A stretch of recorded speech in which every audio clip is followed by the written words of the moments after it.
O ativismo é você ter uma atitude proativa com relação àquelas questões que incomodam e que são contrárias ao que a gente acredita que seja qualidade de vida numa cidade. O ponto principal é você amar o lugar onde você vive.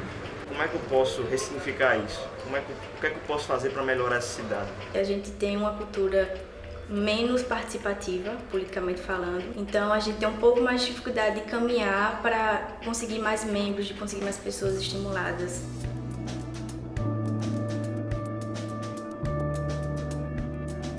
A Minha Jampa é uma rede de mobilização e ativismo político apartidária que ela tem uma função muito clara, que é poder promover ainda mais o senso de cidadania. Especialmente aqui em João Pessoa, esse senso ainda é muito cômodo. Mostrar para a população que não é necessário ter um grau de instrução elevado para poder entender políticas, para poder entender esse tecnicismo que a gestão passa. A gente acredita muito nessa política vista da escala municipal, que a gente consegue diretamente afetar o ponto, entender como é que a cidade nasceu, entender como é que ela pode ser transformada para atender a necessidade dos cidadãos que nela moram. É aquele trabalho de ponte que a gente faz, é aproximar as pessoas das causas, aproximar as pessoas de outras pessoas, aproximar pessoas da própria cidade.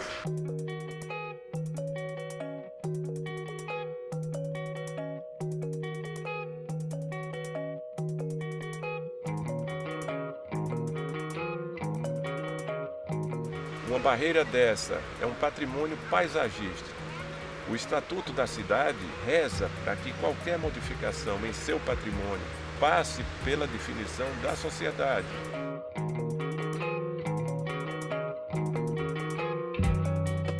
A proposta envolvia primeiro um custo de 80 milhões para revitalizar tudo isso. E à medida que nós fomos caminhando, nós fomos vendo naturalmente que alguma coisa nós poderíamos fazer. Fizemos um resgate simbólico dos 80 milhões. Então a gente pegou vários sacos e simulamos que eram sacos de dinheiro. E aí depois disso, fizemos várias reuniões, alguns fóruns, participamos de audiências, cobrando da prefeitura um maior esclarecimento desse projeto. A gente quer ver um projeto e assinar embaixo de princípio, meio e fim. Saber o custo e fiscalizar tudo isso. A sociedade civil precisa entender que também dá as cartas. Quando a sociedade civil se organiza, sempre há um avanço, sempre. Nesse momento de crise tremenda que nós passamos, com certeza acredito muito mais no cidadão do que nesse modelo político que ora a gente vivencia. Então a gente conseguiu suspender uma licitação de um projeto que custava 82 milhões de reais para fazer uma alteração impressionante num ponto daqui de uma pessoa que é a Barreira do Cabo Branco, porque esse projeto não tinha um estudo de impacto ambiental. João Pessoa tem um problema muito sério ainda na Câmara dos Vereadores, que é uma falta de transparência em relação à qualidade dos votos. O painel que estava sem funcionar aqui, ele é preponderante para a gente acompanhar mesmo em tempo real quem está, quem não está, e o placar das votações, ele não funcionava, acho que há mais de 4 horas. A gente buscava, além de transparência, que é o nosso direito, fazer com que a gente entendesse qualitativamente como é que os vereadores da Câmara de João Pessoa votam. Muitos dados não são tão transparentes, não são tão de fácil acesso, principalmente do cidadão comum, né?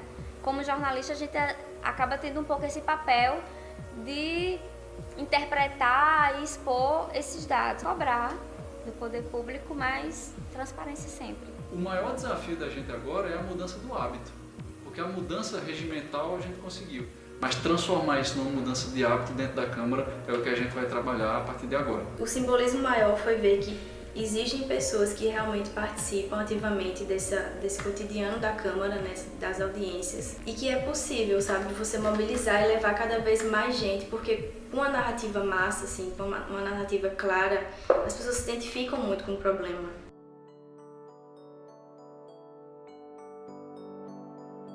Poder trabalhar em benefício de criar um sistema de representatividade paralelo à representação partidária é o caminho para que a gente possa ter uma existência de troca entre quem toma decisão e quem promove essas decisões. Isso de perturbar, de cutucar o político é mostrar para ele que, a gente votou em você e agora a gente quer ver trabalho.